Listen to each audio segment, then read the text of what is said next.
Let's take a closer look at the new MotoGP regulations for 2027. In the current MotoGP, a couple of problems come up and the regulators try to solve them with a new set of rules. First of all, the bikes are getting too fast. In Mugello, they reach over 360 km per hour, and that is too fast for regular racetracks.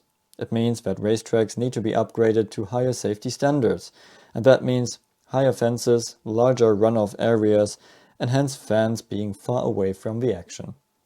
So the easiest way to make a bike slower is to reduce power. And they do that by reducing the allowed capacity from 1000 cc to 850 cc. And they reduce max bore from 81 to 75 mm. So that means that a 4-cylinder engine would be 24 mm narrower, which would help packaging and frontal area. So some might say that's not far away from the Moto2 Triumph engine with 765 cc, but MotoGP will stay a prototype racing series with a lot more power. Today, actually, the full throttle percentage per season is not a lot, as bikes are too powerful to bring the power down. Some are electronically limited and can only reach full power from 4th gear. So a bit less power from a smaller engine could even mean that bikes run less restricted. Also, they will only have 6 engines per season instead of 7, so they need to increase reliability and it should reduce costs. A smaller engine will also mean less weight and less fuel consumption, which is important for the future of the sport. So the fuel tank size is reduced from 22 to 20 liters. The minimum weight is reduced to 153 kg.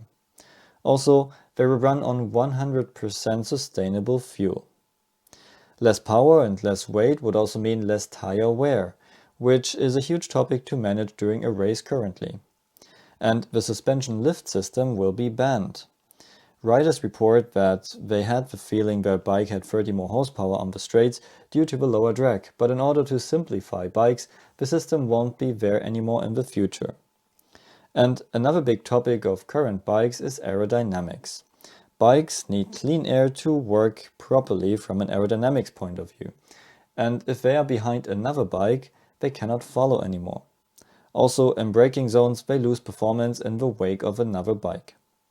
The surprise here is that there is still lots of aero allowed on the bikes, just the regulation box is 50 mm narrower for front aero, so only 25 mm per side. The maximum height of the rear bodywork was reduced by 100 mm to now 1150 mm. So regulators really want to put a stop to that. Also, the most forward point of the bodywork was pushed back by 50 mm. And the rear bodywork will have to be homologated, and only one update is allowed per year. So the excessive aero development we see right now will be slowed down. Another point is that with lighter bikes the rider's weight will play an even bigger role, and current riders are already pretty small and light. With the smaller engines, top speeds are believed to be around 20 km per hour slower than previously, so at around 340 km per hour. On TV that won't make much of a difference, but on smaller, tighter tracks like Jerez, the new MotoGP with their lighter and more nimble bikes could be even faster than the current ones. And all GPS data will be available to everyone after each session. So what do you think?